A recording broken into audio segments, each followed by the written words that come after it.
again.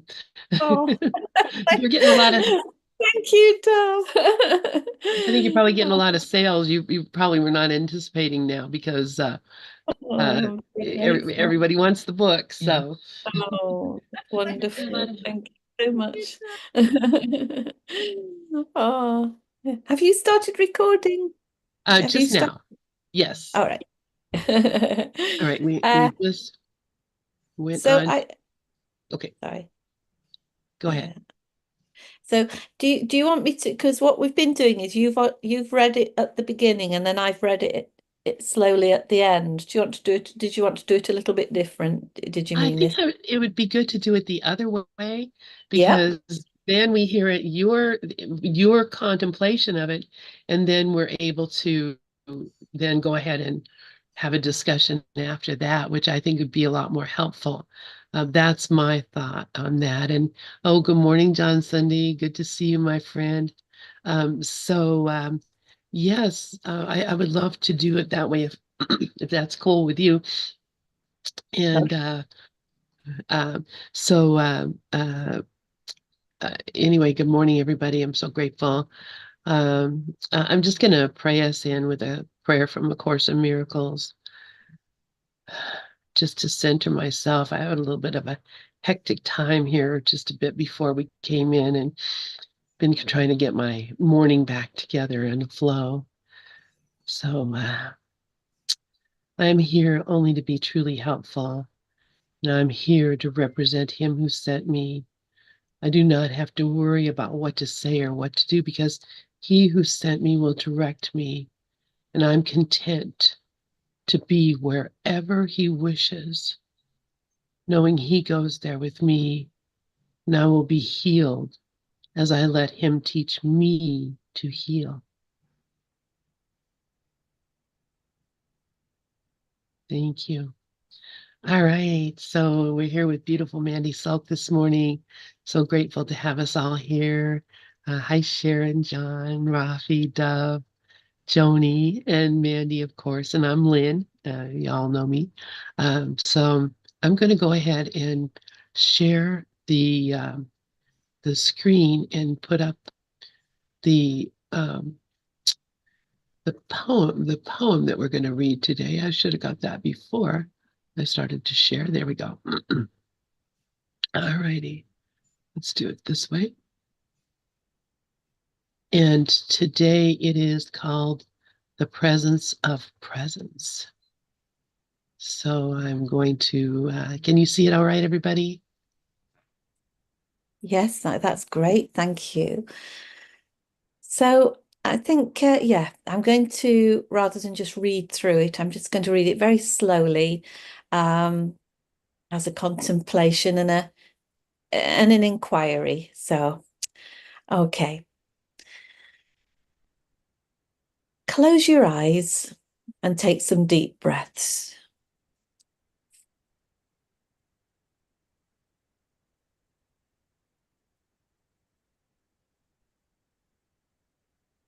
And just on breaths, I always find that it's very relaxing to breathe in for 5 and out for 8, so that your out breath is actually longer than your in breath. So just in your own time, just breathe in for 5 and breathe out for 8.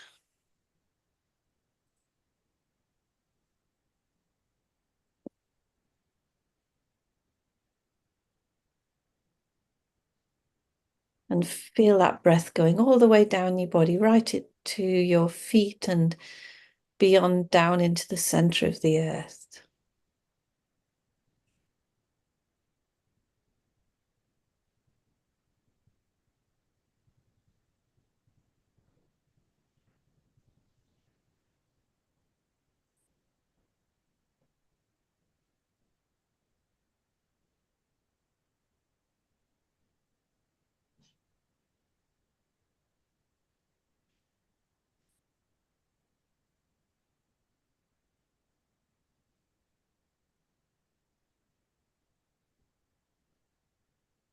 So the poem says, just sorry, Lynn, I think there's somebody that's unmuted. I'm not sure. I can just hear something in the background. Oh, it's fine. It's fine. Okay, we'll just resume then. So it says, close your eyes, take some deep breaths, and settle down in your seat. And so, without looking, how do you know you've got feet?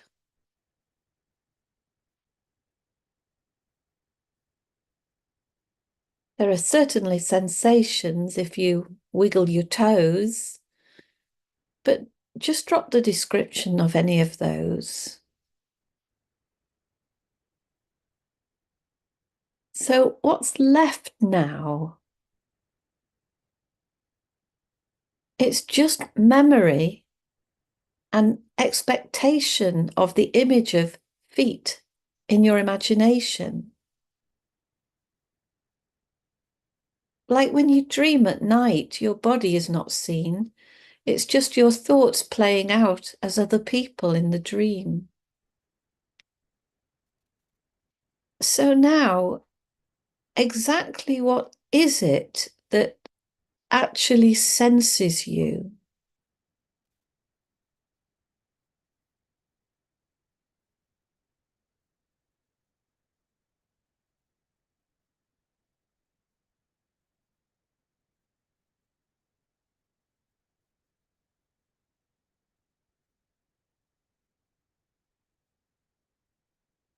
Let this question take you into a more expansive view.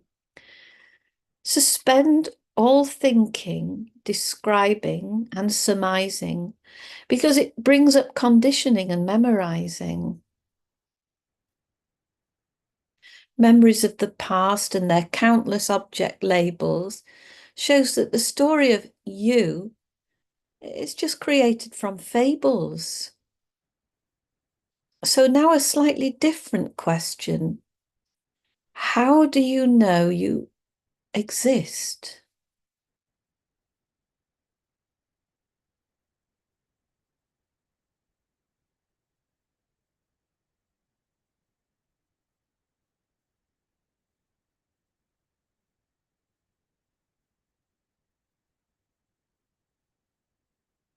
Of what exactly does your spirit consist? Now be careful here and try to resist looking for answers where none exist. These questions lead to where the mind can't follow. So just give up the search and let yourself be hollow.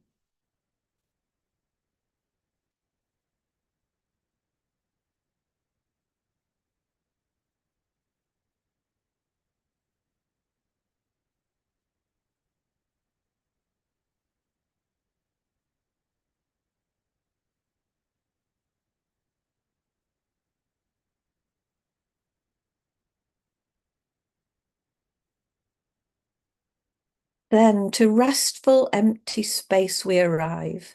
And here is where we feel our most alive. Empty space isn't empty at all. The presence of presence has answered the call.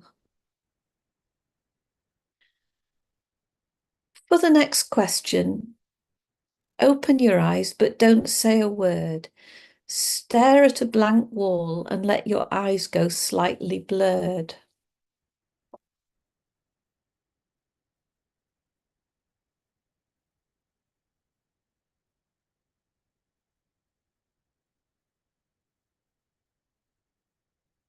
Don't try to focus, just soften your gaze as you now contemplate this final phase. What is presence?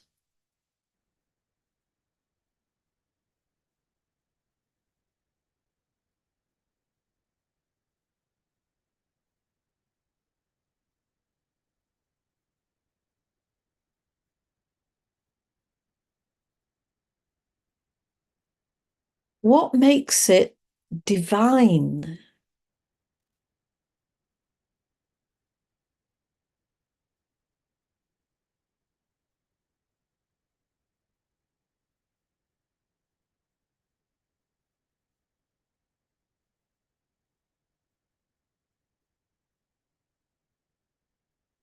These questions are completely beyond the mind. It cannot help you. You have to go in blind. Stay utterly quiet, empty and alone, so that presence can make itself silently known.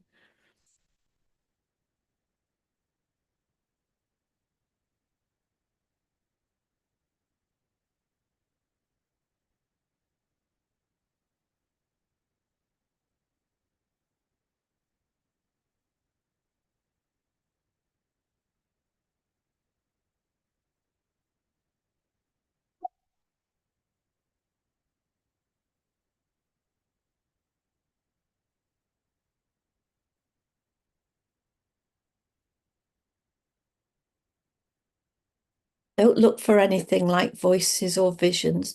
No words to search for, no choices or decisions. Just let anything unfold with no expectation.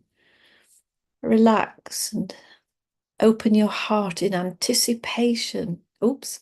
Actually, I like that, but I actually put in appreciation. But I like open your heart in anticipation. Might change it.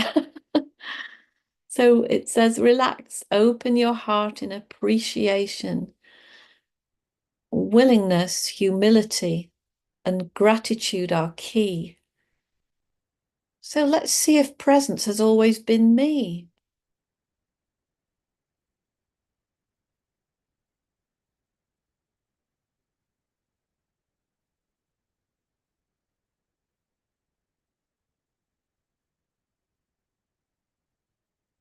Who then is me?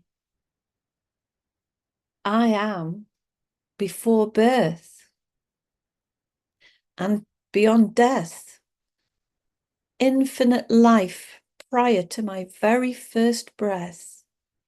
The silent observer of every decade, my entire existence doth presence pervade. Now abide in the presence of love's embrace.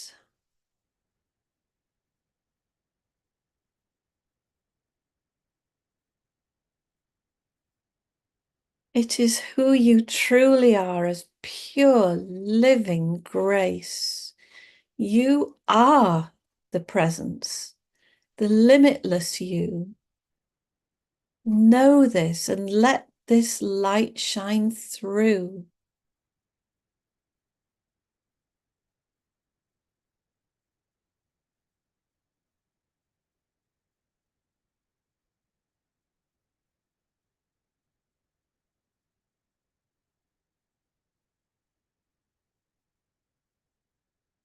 You cannot imagine how exalted you are. You're a dazzling light, a golden star. Every moment of your existence is supreme. Use every chance you have to beam.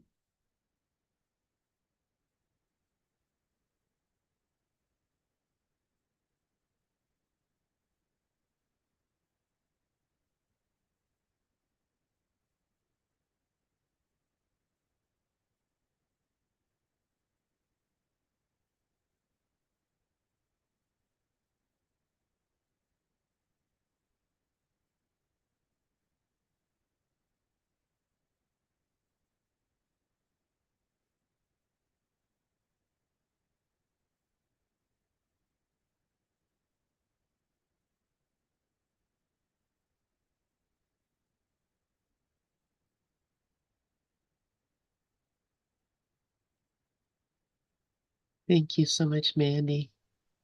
Thank you for allowing me to read it. Thank you for listening. Thank you. It was just perfect. Oh my goodness. Just, I really have to say, when I started reading the book, you sent it to me in a PDF, and I started reading it. And when I realized that from this very powerful place of contemplation in a poem really uh, is a perfect movement. It just moves you through such beautiful contemplation, and I'm so grateful for that. It's just beautiful. And I see that Sharon has her hand up. Sharon, please go ahead. That was fantastic. Can you hear me, Lynn? Yes, Can you hear me? Okay. Because I'm yes, yeah. walking my dog. I'll be coming in soon and then saying hello to Mandy. Mandy, I wrote to you this weekend on Messenger about how much I loved your book. I Oh, don't know if you thank you. Yes, hello. it's on Messenger because I've been listening to it. It's just meditation, contemplation. And I told you I was ordering the book now because this is the last book you need. And you don't even need it, but it's just so exact. Like it just takes you to the space of what we are, and it's brilliant, absolutely brilliant. I am so glad that you're with us. Thank you. Thank you And I'll so much. come in. I'll come in when I'm not walking. I'm just outside walking the dog. Lovely. Thank you so much. Oh. Oh, yeah, yeah. It's funny how it just I just think of the chain of coincidences that bring us together, and how we kind of you and I have kind of stayed in touch over the years, in so many ways. And then when, of course, Dove um, uh, saw your name on Facebook and hooked up with you, and all of a sudden now we have a whole party going on with Mandy. Oh, wonderful. It's just so lovely. Mm. Um, so does Lovely to meet everybody here. I just feel, wow, just in awe. I really do. It's just a real privilege to be here. And I just thank you so much, everyone. Thank you. thank you, thank you, thank you. Um, so does anyone have anything that they'd like to share? Dove, please go ahead. Yeah, I want to say that this is the first experience I've ever had of presence, pure presence. I really did. Thank you so much, Mandy. Thank you. Oh, that's great. Thank you, Dove. Thank you. And I realize how much memory to play when I think about anything. I love that example of think of your feet. Well, I mean, without looking, of course, my mind's going to say, oh, well, of course I have feet. I could wiggle my toe. All of that is ego thought system from my memory. That's it. You see, we take these things for granted, don't we? But like in that first poem that we did a few weeks ago, what is your identity when you are not your name? It's just that, I mean, every single bit. I mean, it's exactly really the same as the Course in Miracles. Things only have the meaning that you give to it. I mean, all these things, they have no meaning at all. We just take everything for granted, don't we? Like that we've got feet and hands and everything. But we are living in memory all the time. Memory of feet and image. We're living in imagery all the time. Imagery and memory. And that's why we have to keep dipping out of it by taking lots of short pauses and things, many times a day, because we just get bombarded with it all the time. And it's fine, and we don't have to worry about it. It's just that when we know that we want to just sit in presence, then we just have to just remember that what we're remembering isn't real. And we talk a lot about this is illusion, this isn't real, but what it actually means practically is that these thoughts of our hands, our feet, and everything, it only has reality in the thoughts in our mind. It's just purely imagined. Every bit of it is imagined. It should make you laugh out loud many times a day, really. Yeah, It really does me. Mm, you got to yeah. laugh. And I thought it was wonderful. You inserted that thing about, and in your dreams, you don't ever have a body in your dreams, but you see all these other people in your dreams. That was, that was like perfect for precluding into the presence. It was really great. Thank you. Oh, thank you, Dov. Thank you. That's great. Yeah, all of these are so wonderful, Mandy. And you're right, Dove. That experience of being in the presence. Um, that's what we're reading that book, Practicing the Presence, and that's what it's all about, is getting into that and just being in that. And of course, that's Joel Goldsmith, and Mandy is influenced by Joel as well, as I heard you just talking about Kurt Morrow, talking about Joel Goldsmith this morning, Dove. So it's like, he's a golden thread that runs through us all. It's such a beautiful thing. Rafi has his hand up, and so does Joni. Go ahead, Rafi, and I'm going to step out for just a second. I'll be right back. I experience the radiant divine light of presence, of being, and I am still feeling that, or radiating that. It's the only presence. There are no bodies. There's just this divine radiance that felt it was coming from me until I realized it was what I am and not what I'm looking at. Thank you.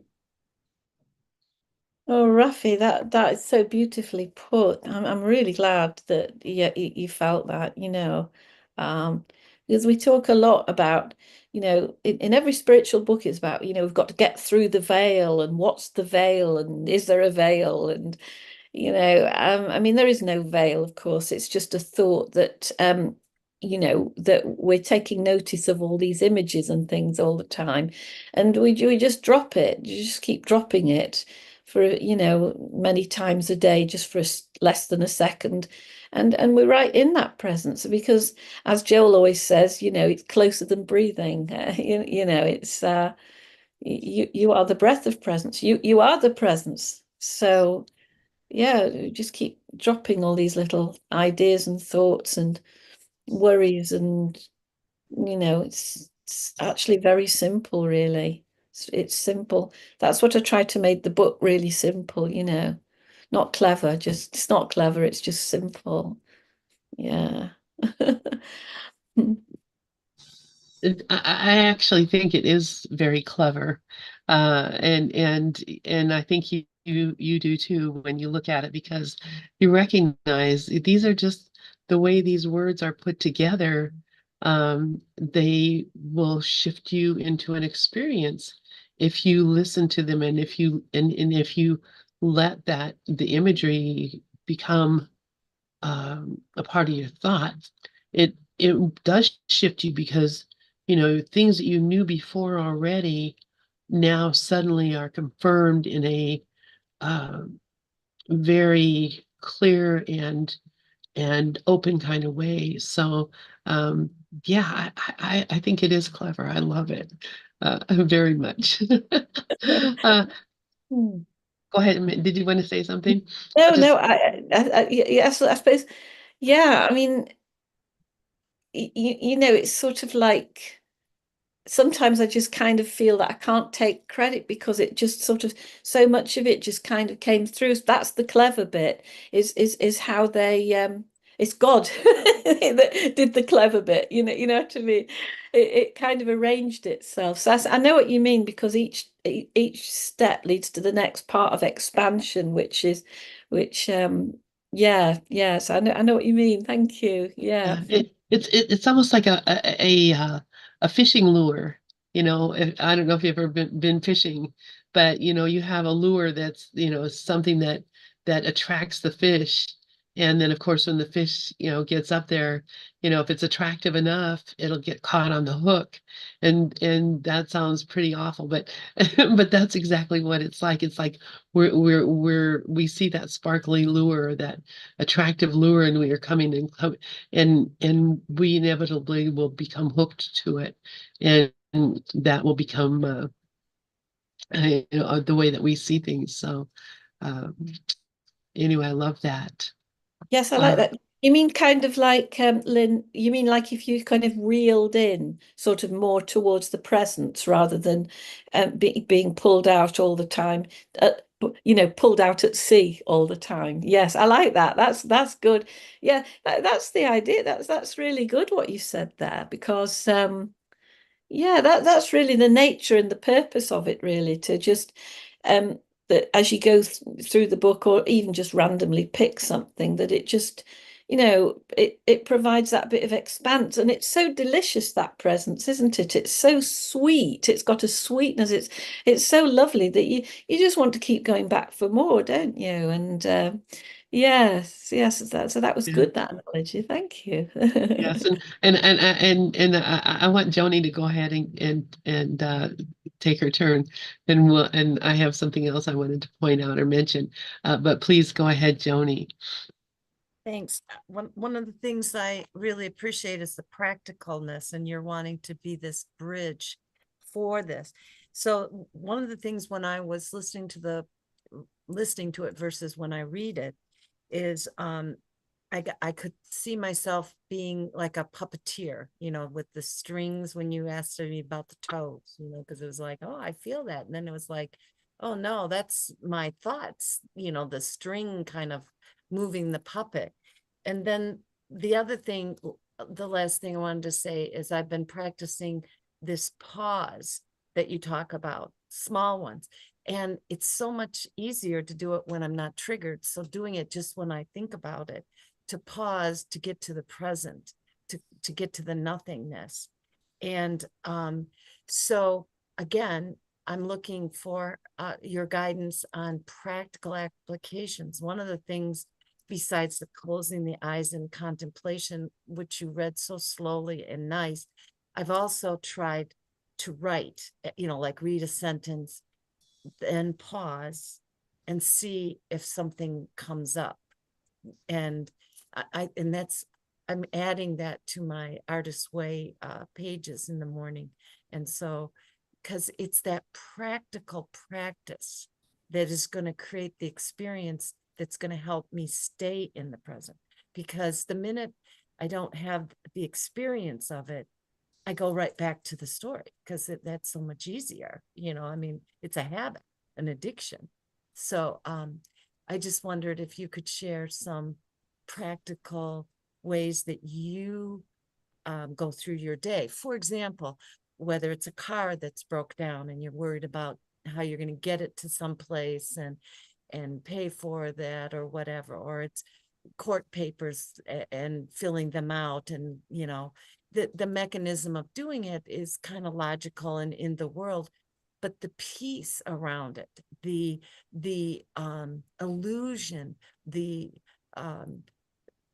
how you apply this in a practical moment by moment, I would appreciate more. I really appreciate the question, because it's lovely, because it's kind of like, it just makes me reflect about it, really. Because I think when you live life like this, you sort of in one way feel you haven't got anything to talk about, because it's just kind of it's ordinary. It's the most ordinariness of ordinary. So whenever I get any things that happen like that, or shocks, I think I mentioned it last week, I just let myself go rock still, absolutely still. So I don't lean to the left or the right. In other words, I don't lean to what's happened and why it happened, or what might happen. I just have a pause, really, and get very, very still. And I think I mentioned last week that a little crash with a car, which I thought was going to be £180, turned out to be 380. Now, at that moment, when that became the case, 380, really I had a real feeling of shock. I won't go into it long, because I did say it last week, but what I did, because I didn't think I had the money at all. I didn't know what on earth I was going to do, and the money was required by this person immediately. So I just go very, very still, and not try and think of a solution. That's the thing. I don't try and think of a solution, because I know I will never have the solution. Only God has the solution. So I live by one thing, which is, as Joel often repeats a lot, I have meat the world knows not thereof. knows thereof not. No, I have that need. In other words, every single thing I need, every single solution is within this, presence.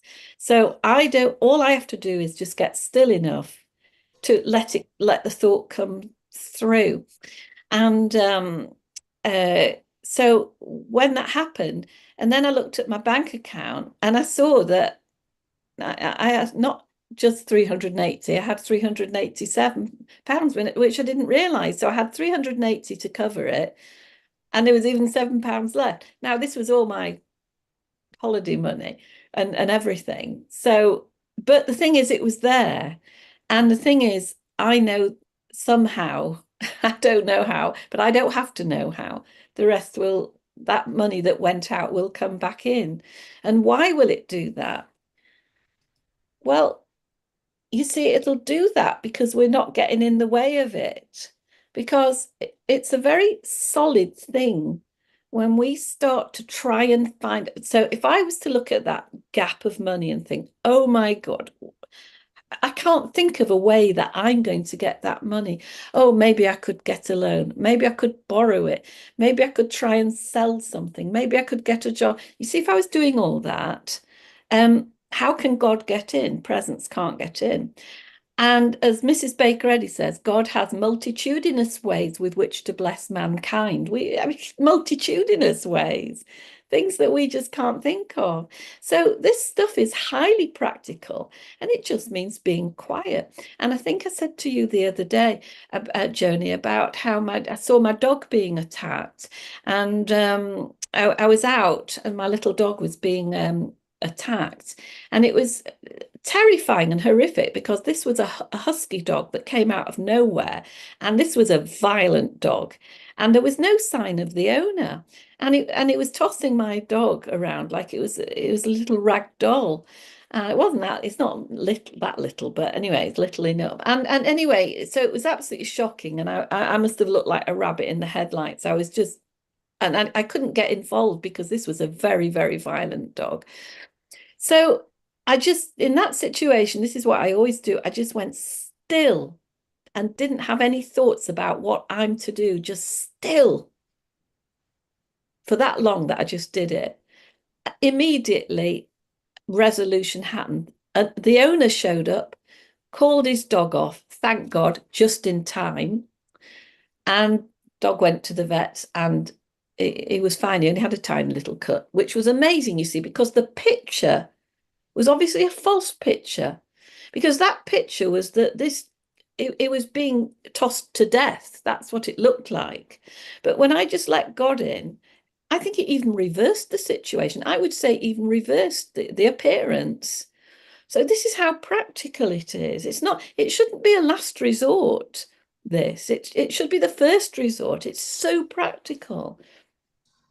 Is that any help? It is. That is just so perfect. Yes. Go ahead, Joni. I'm sorry. It is because, sometimes the ego, when I listen to the course 3 times, 3 times a morning, I start memorizing the words. I start, memorizing other people's stories, which are also blocks. And I don't stop and apply that silence. Even when I meditate, I'm still struggling to get to the silence sometimes. So what I liked is now I can walk that talk in the dream. For me, I'm not of the dream. I'm the puppeteer, I'm the projector, I'm the dreamer. But I see the advantage of bringing you as that bridge into this so that I can experience it and know God, know presence. Because I think it was you, it was somewhere where it was like, I was getting to the point where, I can almost memorize those things, and it was the quotes or whatever.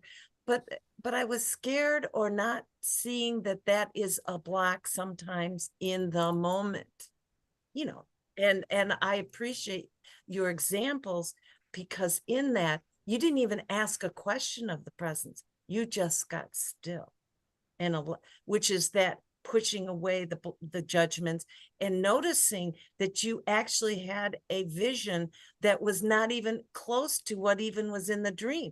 The dog was being beat up and chewed up and all that. And how many times do I do that? You know, I bring the past judgments and the fear from the future, and I create this illusion, this monster, and then the ego gets a grab of it and shakes it like the dog. And all I needed to do in that same analogy is to breathe into the moment and accept what is and see what God says without asking anything to be different. That's exactly right, you see, because it takes all the responsibility. Because the thing about books, including my book, I'm not so sure, you see, how learning quotes is a good idea, because there's only the freshness of this moment. We can read wise words and they absolutely thrill and inspire our soul, and that's what they're for. You know, they're pointers that bring us to that inspiration, and they're absolutely amazing. But when you need to practically be present, those quotes won't support you, because it's not in the moment. It's the moment of absolute stopping. That's when we let God in, and that's beyond words and remembering words, you see. So, because when I was a Christian Scientist, you know, everybody's married to one book, and that's the book, wonderful book. I love it, you know, Key to the Scriptures by Mary Baker Eddy. But the thing that I used to notice was a tendency is that when people wanted to do healing or difficulty, they'd get into that book and look for the right quote and everything. And yeah, you might get there, but the thing is, it takes about 40 times as long as just taking a moment of peace and letting that freshness of this right now presence just come and renew everything for you, reshape everything, just reset everything. You know, God wants us to give this time over and over and over again. You see. I want to say again, for me personally, how this is liberating, because as a highly trained ego, I could take my training, the words, the degrees, into the architecture world, or I could take it into daycare where I had 12 children all at once, and I was on my toes. I could make things happen. But when that stopped working for me and I could no longer make those same things happen, when the degrees and the rules and whatever, I didn't know how to break that old pattern, that addiction, because it worked so well for 50 some years and I was successful. But then I wasn't at all aligned with the eternal or any other options. I've run out of ego solutions, is what I'm trying to say. You know, and it's just painful. And in this, and going back to the moment that you are doing, I don't, like you said to me personally, is we don't lose our skills. We're not going to lose our training, but we will be guided by the moment where something higher than my ego is going to guide. And almost everything that has happened brilliantly in the last couple years, I didn't even ask for. You know, it just happened. And that feeling that Joe Dispenza talks about, where show me something so that I'm sure that I didn't create it, meaning the little I, the little self. It is an incredible feeling. I never had that feeling in ego success. I was shaking from my boots, carrying the weight of the world, and I never got a break. I never even took a breath. And you know, it's kind of like swimming underwater the whole way, never coming up and seeing if God was there. You know, that's strenuous, you know. And I just feel this change in I mean, we talk about fresh baked bread, we talk about the present moment, but I've missed the bridge on a regular basis in the dream, and I'm excited to practice that because it is my responsibility. I mean, you are pointing, everything and everyone here points to it, but ultimately I have to choose it, and I appreciate it. Pass. Thank you. Thank you. Thank you, Joni. Oh my goodness. All right. Yeah. Thank you so much, Joni. Karen, please go ahead. And somebody else had their hand up. Rafi. Okay, go ahead, Karen. Yes, thank you, Mandy. Thank you, Joni. Thank you, everyone. Oh my gosh, to me, this is undoing and unlearning because I am so not used to being still. I am not used to not using my thoughts, not memorizing things. Like all this is so good for me because it's unlearning and undoing. And I wanted to say a couple things. One, I wrote down all the words to your awareness poem, and I love it so much. Awareness, resting as awareness. And I was reading it, and I thought to myself, this reminds me of Dr. Seuss in a way, like in a fun way, the way you rhyme words, like a fun way, but like a more elevated Dr. Seuss, you know? So it was really like fun for me to read it. It's very fun and very enjoyable to read. So it made me think of Dr. Seuss in like a more elevated way. The second thing I wanted to say was last week you shared Stop the World, I Want to Get Off. Now, that was a favorite saying of me and my friends in the 80s. That was a favorite saying. That one and Calgon, Take Me Away. Do you remember that commercial? Calgon, Take Me Away, and Stop the World, I Want to Get Off. So I loved your practical practice, and I've been using it, especially in the kitchen, because I seem to drop stuff a lot these days. And when I say that, it helps me. It really helps me. It really, really helps me, and it gets me back in the moment. And so I just wanted to thank you. And yeah, I have a lot of undoing to do. That's all. We all Thanks. do, we all do. That's the whole life. That's the whole life.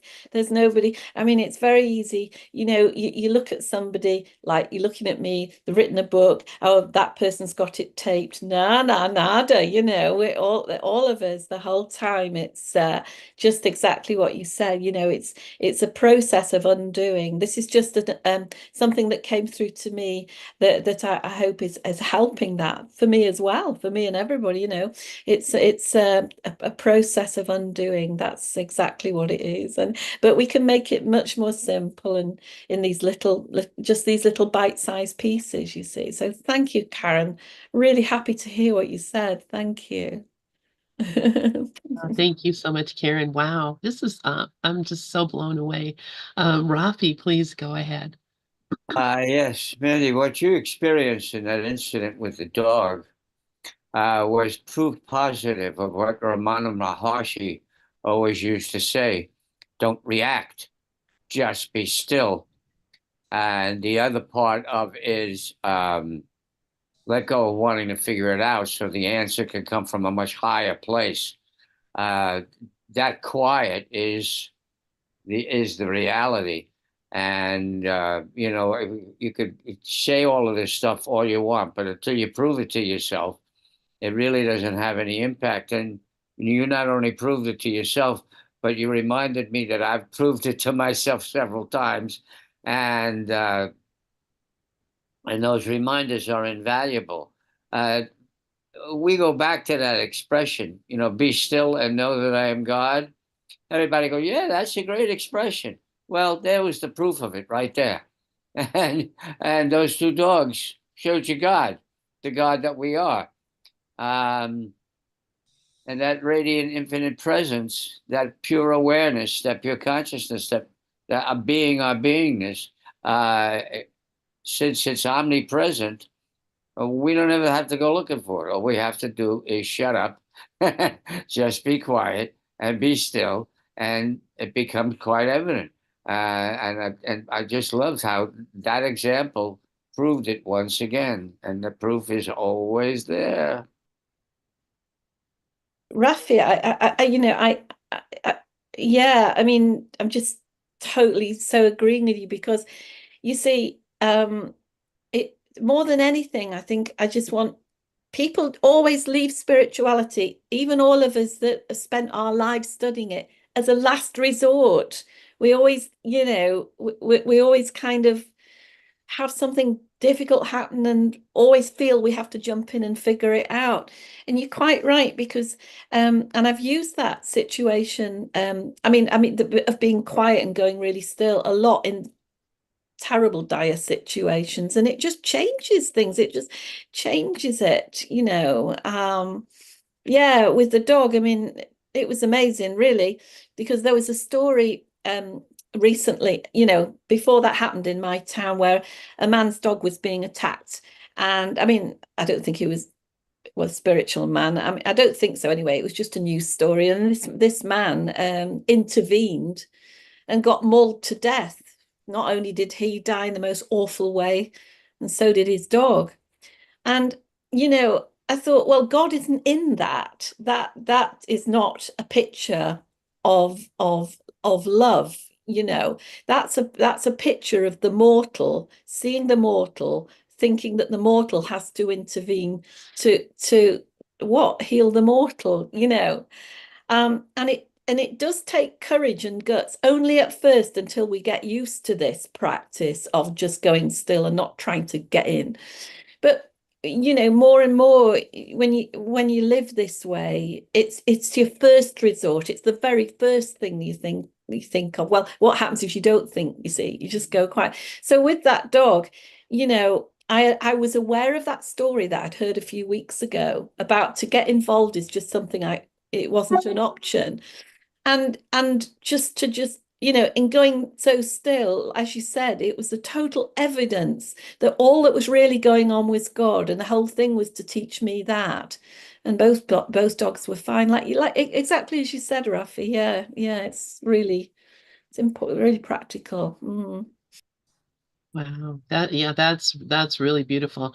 And it's that the only reason that you're able to do that is because you have a certain amount of trust that that things are okay here, and that there's nothing here that is meant to hurt me, and everything is here for my best interest. So and it's all God moving through everything that we see.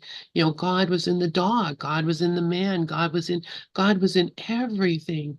And just to be still and allow God to be actually is what makes things work out. Otherwise, when we interfere, and so much interference becomes it just comes out of fear, and we in fact, fear is part of the word interfere.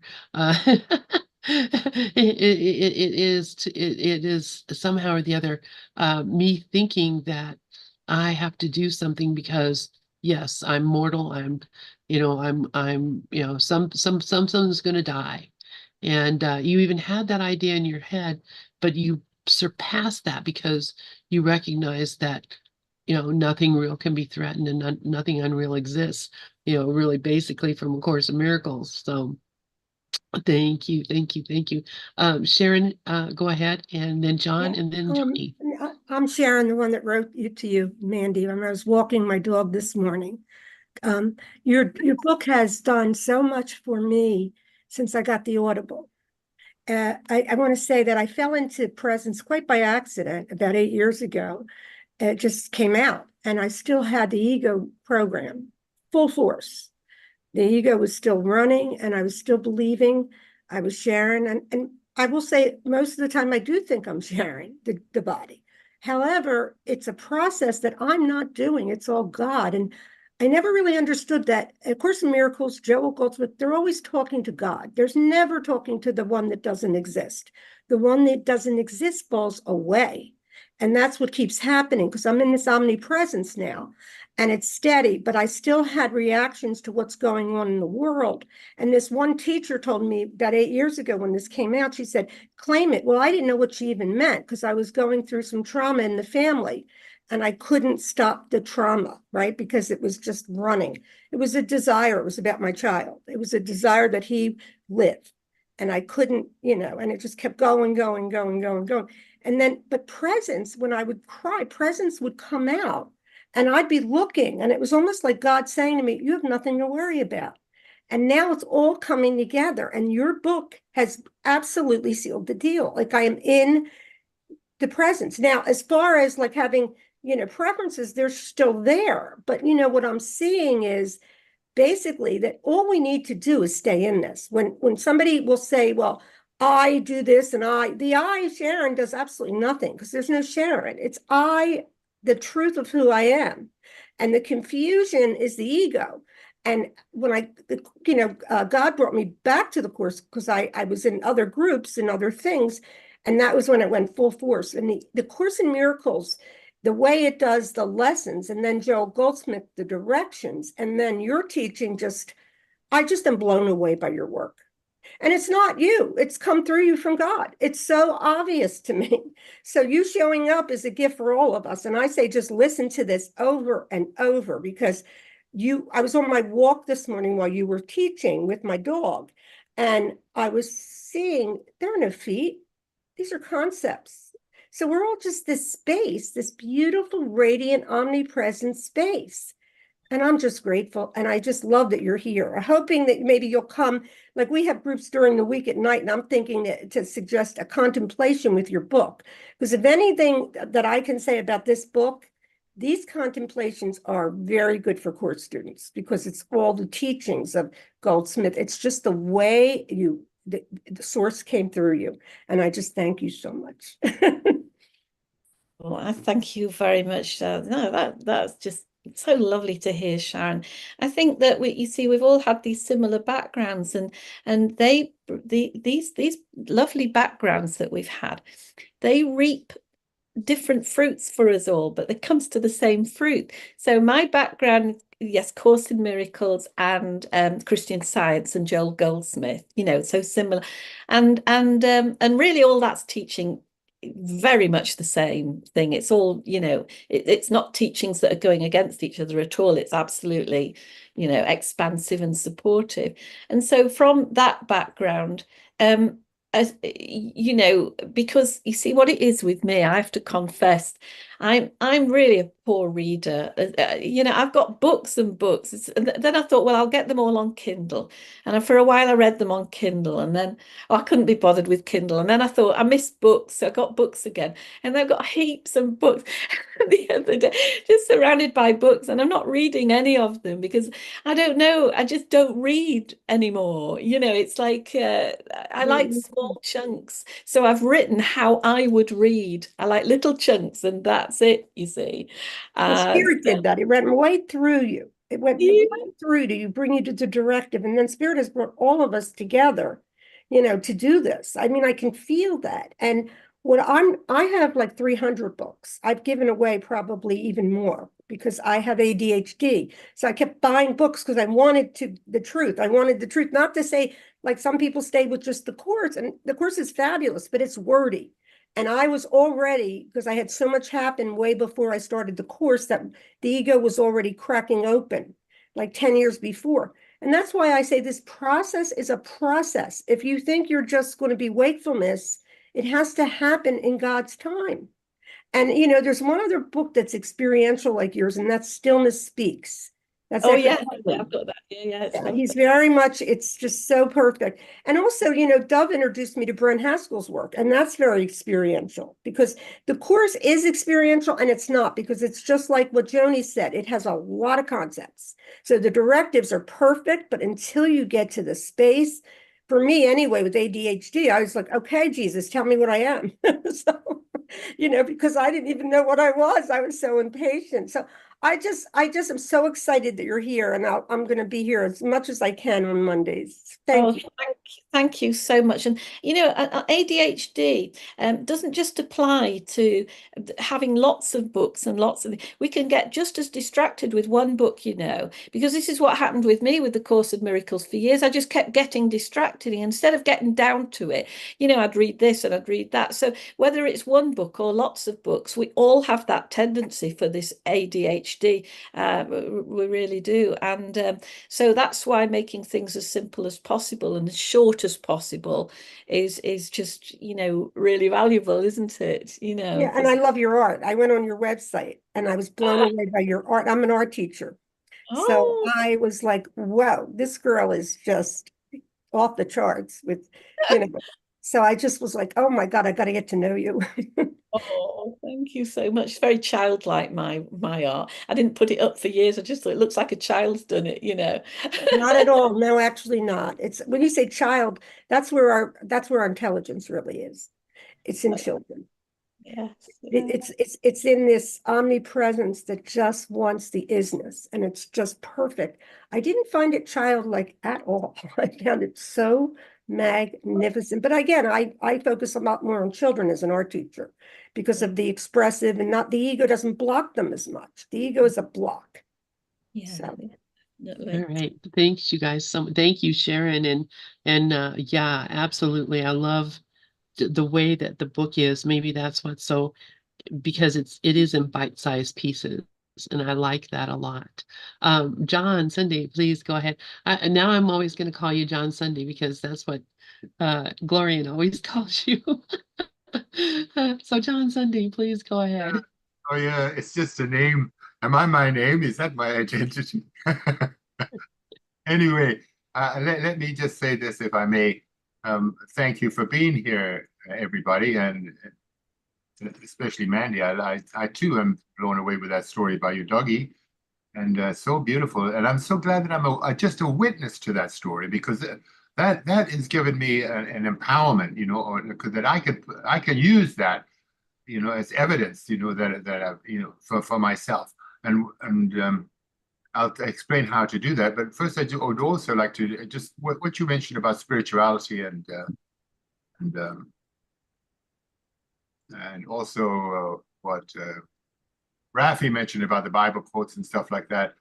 I think for me, it's there's a question. I have managed to cloak a lot of Bible language and well, any type of language like that very well, including spiritual stuff, you know. So it's just really the realization of getting back to it, you know, getting back underneath it. And, you know, the way that you demonstrate with that story is so beautiful simply because I know, Mandy, that I have a template of presence.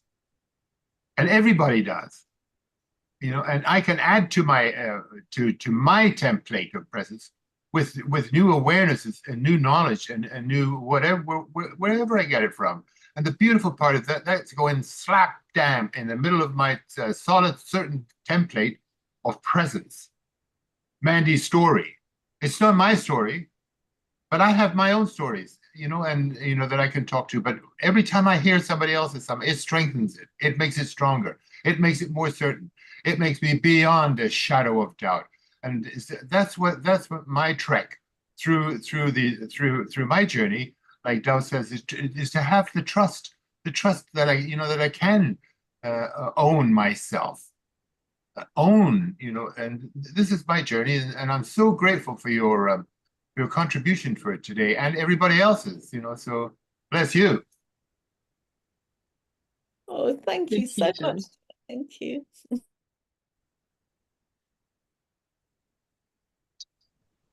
Yeah, thank you, John. Thank you so much for everything. And I always butt in right after somebody talks because I want to tell them I'm appreciating them. So if anybody else has anything to say, especially Mandy or anyone else, please don't let me butt in on you. I think Joni Oh, yeah. has. Oh, sorry, yeah. Did John finish? Well, I just want I missed one thing that was important to me, which was actually probably the very reason I really wanted to say. The first reason I wanted to say was that, and I'm not sure. I think it was Joni brought up a huge point, when she said, what I learned yesterday from Barbara Moore, which is one of Joel's students, that when it comes to attaining, when we want to attain anything, say more experience with presence, what do you have to do? What's necessary for attaining stuff? What do you have to do? What's necessary for attaining anything? And she said it right out loud. Practice, practice, practice. I love it so much. Thank you, John. Joni, please go ahead. And the truth is, that's how my ego got to be as clever as it is. I mean, I went 9 years, 3 degrees in architecture. I went on many things, many times. The reinforcing practice is what gave, it's that old story. I was a professional photographer. You spend 10,000 hours doing something in ego land, you're going to get good at it. And I was good at it and I got paid for it. So it worked till it didn't work anymore. But what I never applied was the fact that this has become my ego's way, or the ego's way, of the addiction to it. It isn't just the addiction to negativity and victimhood. That kind of developed in the last 10, 15 years. But it was already well-trained. It was well-trained in doing. It was well-trained in ego response. So when I started to, with what you're saying, Mandi, being aware, which the course does for me, being aware of the addiction to thought, the little thought, the habits that I was so willing to do, I never made room or paused for a higher power. I knew it existed, but it was nothing more than words on a page, workbook, working to do, and check that off. But and so I am, as I said, excited about that going to stillness in the walking in the world where I'm going to experience it, because I want that peace no matter what's going on, whether it's a storm in a cloud, whether it's filling out paperwork, whether it's, finding the money for a repair. It doesn't work for me to say this doesn't exist. It's not real. What works for me is yes, the image I'm making in my mind is not real, but I can get in the extension into the world, God's interpretation, and then what we call in Miracles Live with Maureen, the dear divine, or as, page 28 in the book, what would you have me do? Where would you have me go? What would you have me say? What would you have me think? Now, but I don't even, what I experienced with you since we last talked, Mandi, in your stories and what we said is I'm even going more empty to that in the practicing the little pauses. I don't even have to do that. I'm just open to watching God do his thing. Basically, you were saying as sometimes Joe Dispenza talks about, or other people do, the world is in balance. It course corrects. You just watched it unfold. You got out of the way of the image of terror and the monster, and just in the presence was able to be in the flow as the observer, which is ultimately what we are, right? We're not the end of the puppet. We're the dreamers. So stepping back into the audience of watching the screen or the play is really what you're saying. Run, step back, run to the audience. Don't get up on the stage and try to change the play or the movie. I'm going to say it, Dov. We haven't said this in many years, Dov, but the first time he told me, that this was like watching cowboys and Indians on a movie, and it would be, you're watching them run across the screen, shooting at each other, and you believe it from the audience. So you get up and you shoot the screen. I thought that was the funniest thing ever, because it made no sense, but that's what we do. It's like we get up and we react into the illusion. And I never saw myself doing that, because I was successful. And when you're successful, you keep doing it. And it was only when it stopped being successful that I could take full responsibility that I wasn't a victim anymore. Anyway, that's what I'm saying. So thank you for pointing that out, because it's our addiction and habit to the ego that really is the block that we're trying to stop. Thanks. You know, Journey, that's so beautifully put. You in your talk just then just made it so clear about, you know, yeah, what it means really to get out your own way, because that's quite a hard concept to, we hear it a lot, but we don't always know what it means. What do we mean get out of our way? How we know intellectually, but how do you actually do it?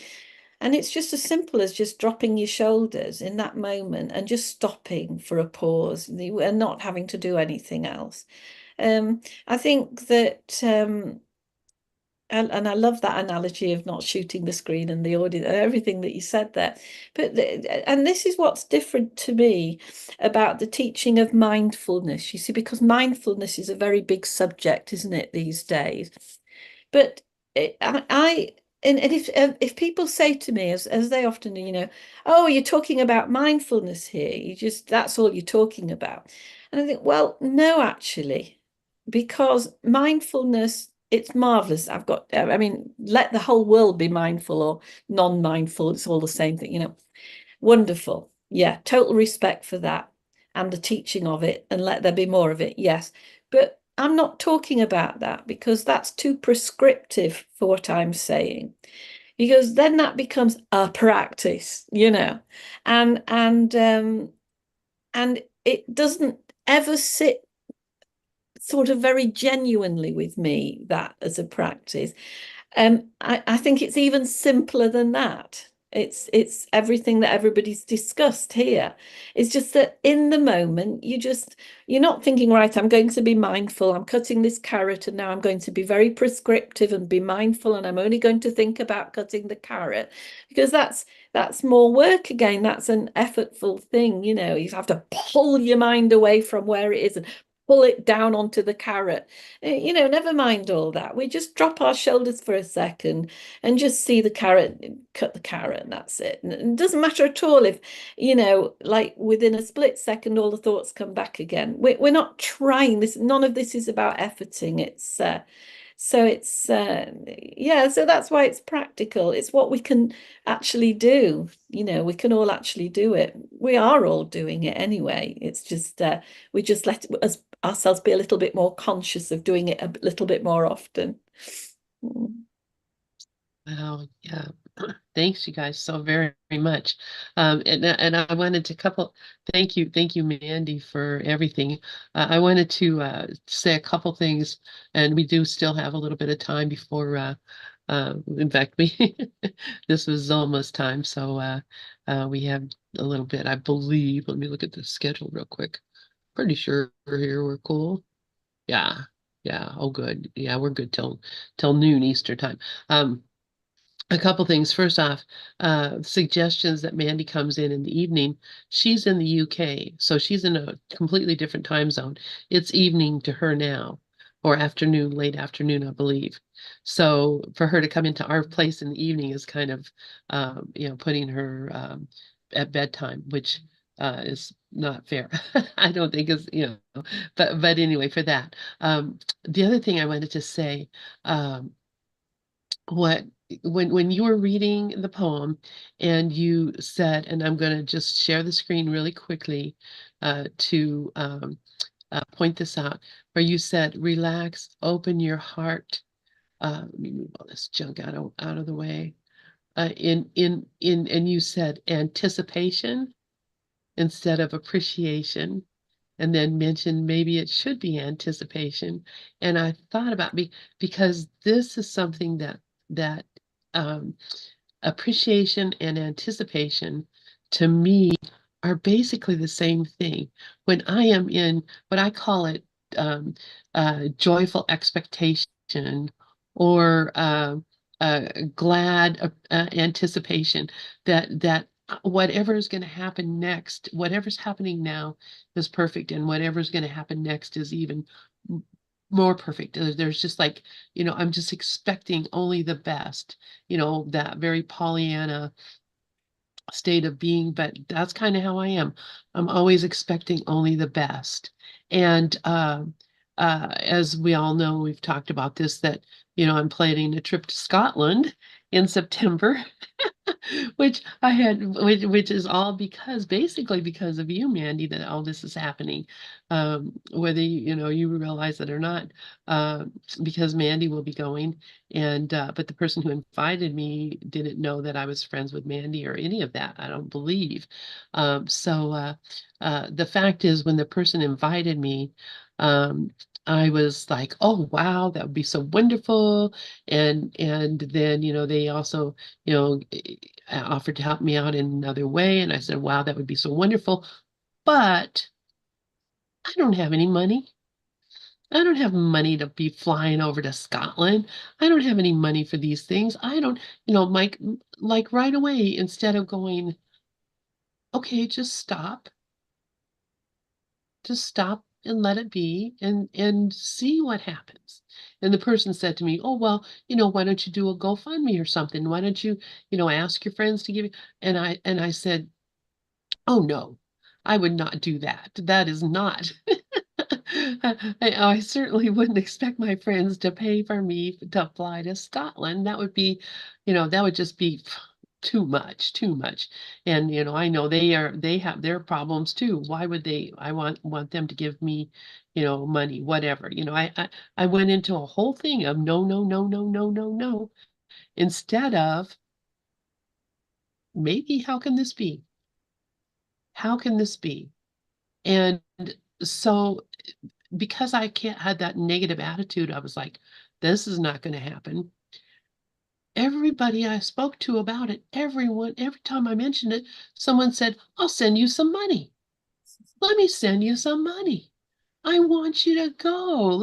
Let's, and then people start sending me money. I'm like, whoa, whoa, whoa, wait a minute.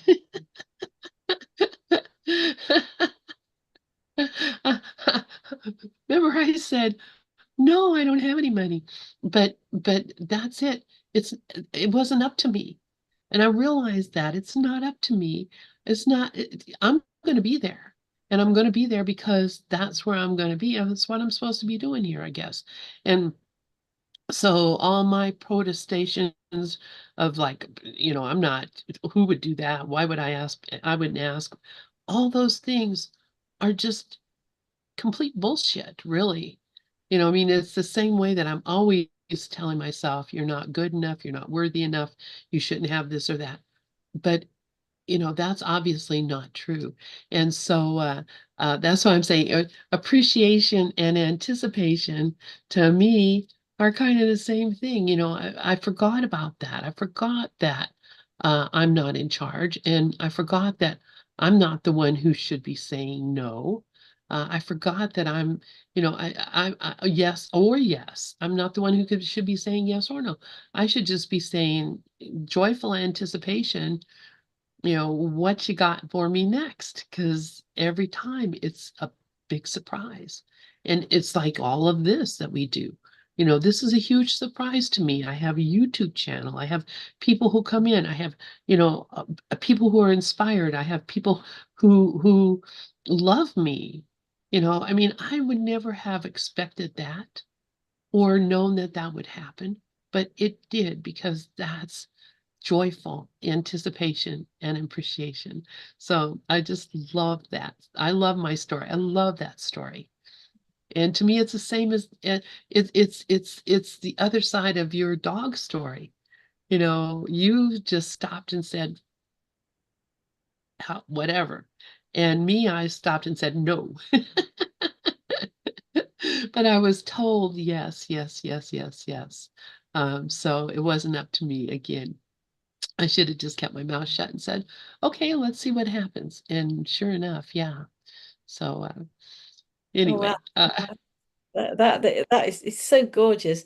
I mean, of course, everybody wants you to go because you're going for them as well. It's not like it's not like there's a separation. Like you're going, they're not going. That's not how it is. It's like we do it for each other, and everybody wants it to be. That's a lovely goal, you know, that somebody from here is going to Scotland and representing all this and everything and having a wonderful time, and of course it should be you. Look what you do for everybody else. I've just got something practical to say. It's just that that next week it's a bit unlikely that I'll be able to be on, because I've actually got, see, my other job is that I'm a musician, and next week I've got a job in a school, and the school doesn't finish till 3 p.m. our time, you see. And so I might be able to get in before you finish, but you know, it might not be possible at all. I don't know how it'll be, you see. Well, that's lovely, and I'm sure the school children are going to really enjoy your music too. I love it. It's perfect. Thank you, Mandy. John, please go ahead. Oh, you're muted. We'll miss you next week. We'll miss you next week. Anyway, I just want to say one thing about what you're bringing up there, Lynn, because I think this is huge. You know, that you have, as a result of this trip, you're being faced with dealing with stuff, and it's showing up, you know, like in these ways. And I like that what you said about appreciation and anticipation, because for me, appreciation actually is a safer word. And I'll tell you why I say that, because nothing, you know, expectations and anticipations. Yeah. That's something that I want to leave to not to John. I want to be clear that, you know, that who's online here, who's expecting it, and who's anticipating, and be very, very discerning on that. And I'm just speaking about myself. If I've got, you know, anything to say to John, is to have no expectation, John, and and be unconditionally acceptance of whatever happens, because that's the definition of love in my lexicon. And but you know, the fact that it all came up, that again is, I'm witness to somebody else's process that's just strengthening me. So, you know, and strengthening my template. And I'm so grateful for that for the time spent and for what you deliver, you know, what everybody delivers, you know, you know, going deep on this is one thing, but when you got a bunch of other people going deep, and, you know, and you're benefiting from this, oh my, yeah, I got major appreciation for that, you know, so thanks a lot, everybody. Thank you, John. Yeah, we appreciate you as well. So that's gorgeous. Joni, please go ahead. I don't know, this came up as you know, we're celebrating here and appreciating that an outcome was either more than we expected or whatever. So could you talk, Mandy, about the practicalness of when things don't always work out the way the ego wants it to work out, even if we do pause? Because that's not the piece about that comes not from getting what is wanted in the world. So I wonder if you just could talk about that, because we could have both those scenarios, and the dog could have passed, Lynn could have not come up with the money, and I just wondered if you could talk about that a little bit. I think, Joni, that it's just about that.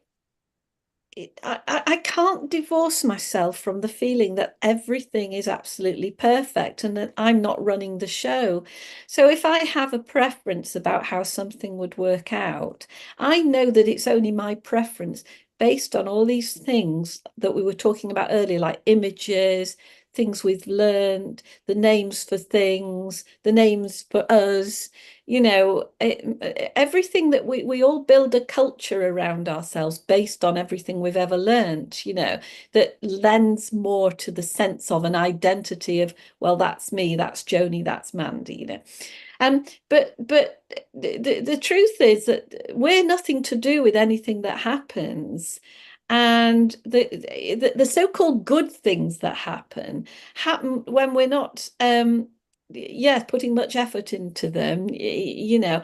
And so when things don't go the way that we want, the first thing I look at is well, one is that the first thing I see is that it's perfect, whether I like it or not. And I know that it's perfect. I don't have to talk myself into it. How do I know it's perfect? Because it's happening.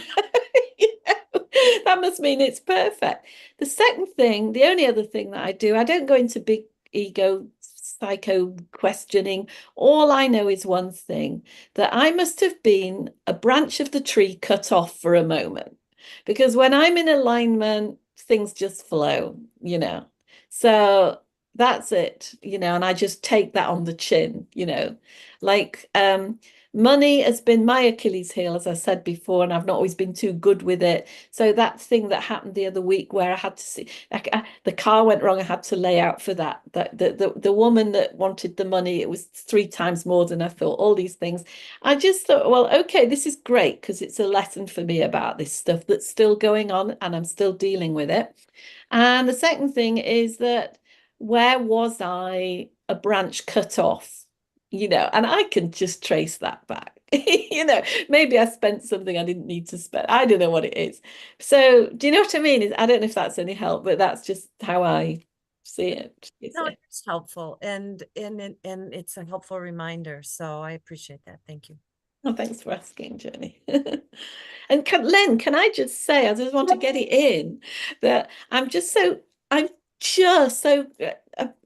I can't say how appreciative I am that you have even done this. And not only that you've done it, but you had this idea to do this Zoom and got called to it. And then you manifested it. You know, you actually chose to make that happen. And then I am so gifted with the most beautiful people that I meet on this call who I just come to love so deeply and so quickly.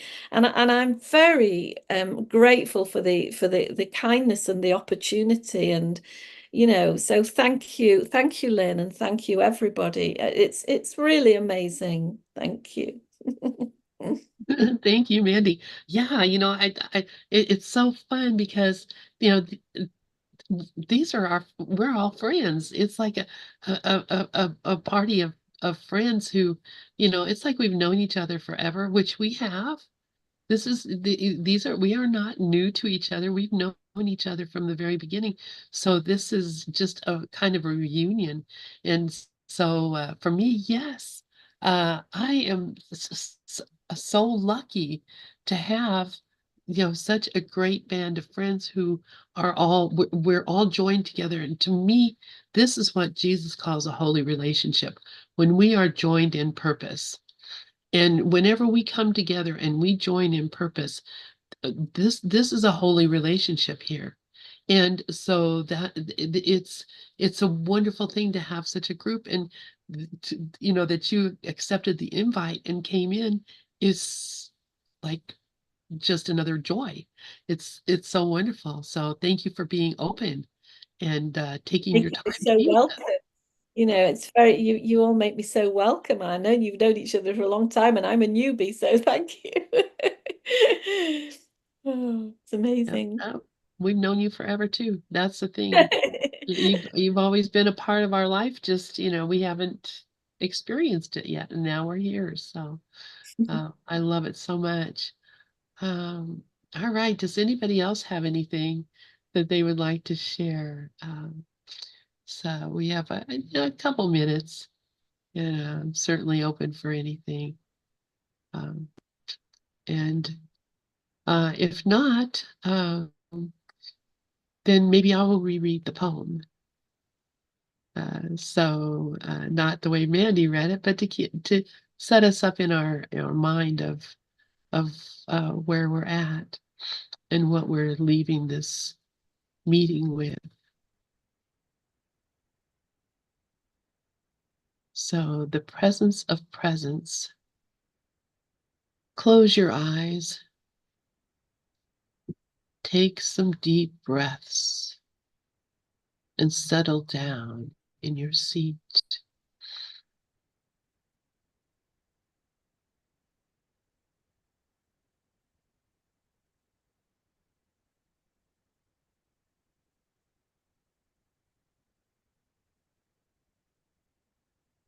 And so now, without looking, how do you know you've got feet?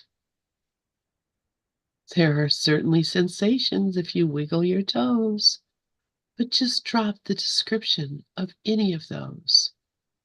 So what's left now? Just a memory, an expectation of the image of feet in your imagination. Like when you dream at night, your body is not seen.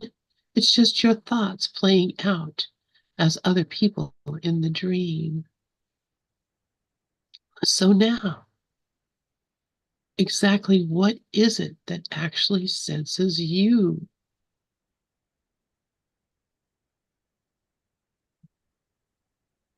Let this question take you into a more expansive view. Suspend all thinking, describing, and surmising, because it brings up conditioning and memorizing.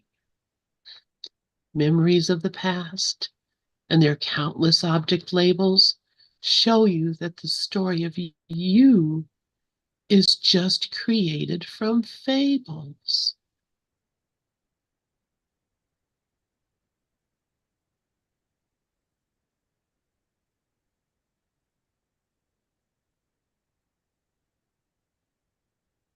So now a slightly different question. How do you know that you exist? Of what exactly does your spirit consist? Now be careful here and try to resist looking for answers where none exist. These questions lead to where the mind can't follow. So just give up the search and let yourself be hollow.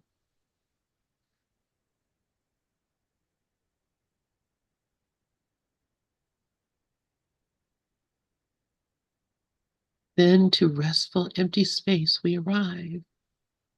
Here's where we feel our most alive. Empty space isn't empty at all. The presence of presence has answered the call.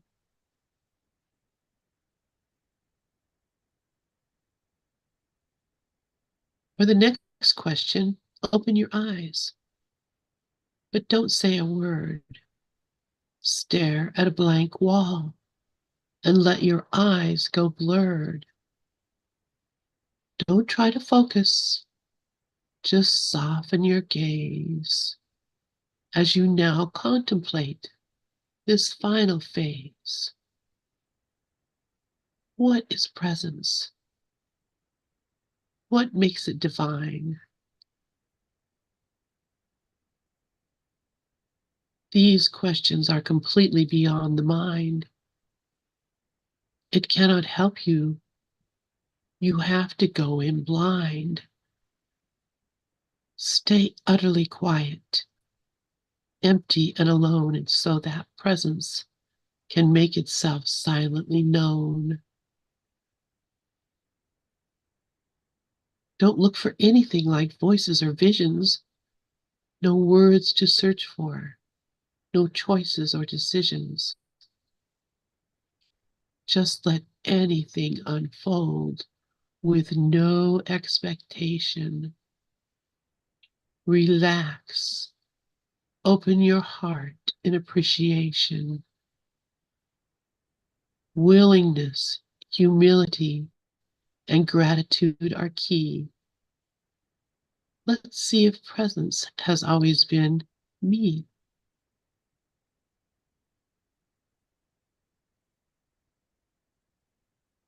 Who then is me?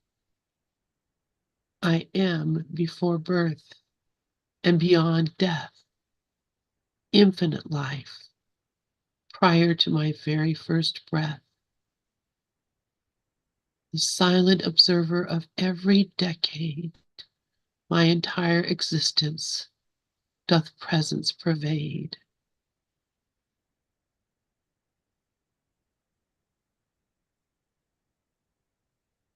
Now abide in the presence of love's embrace. It is you. It is who you truly are as pure living grace. You are the presence, the limitless you. Know this and let this light shine through. You cannot imagine how exalted you are. You're a dazzling light, a golden star. Every moment of your existence is supreme. Use every chance you have to be.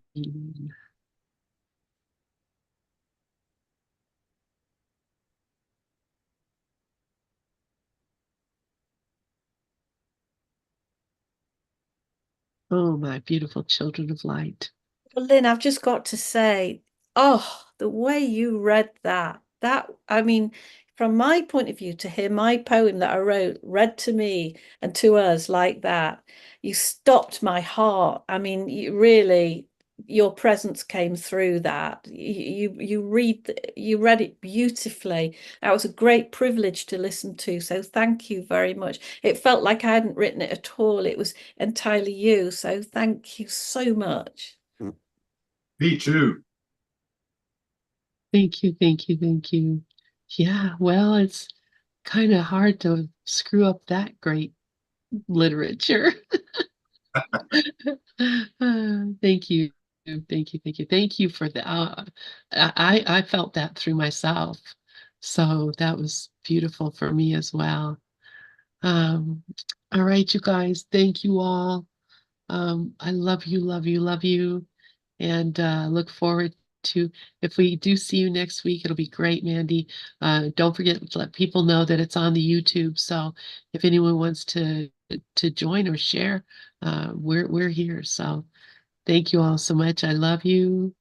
Love And you. I'm going to go ahead and close this out. And we will see you all next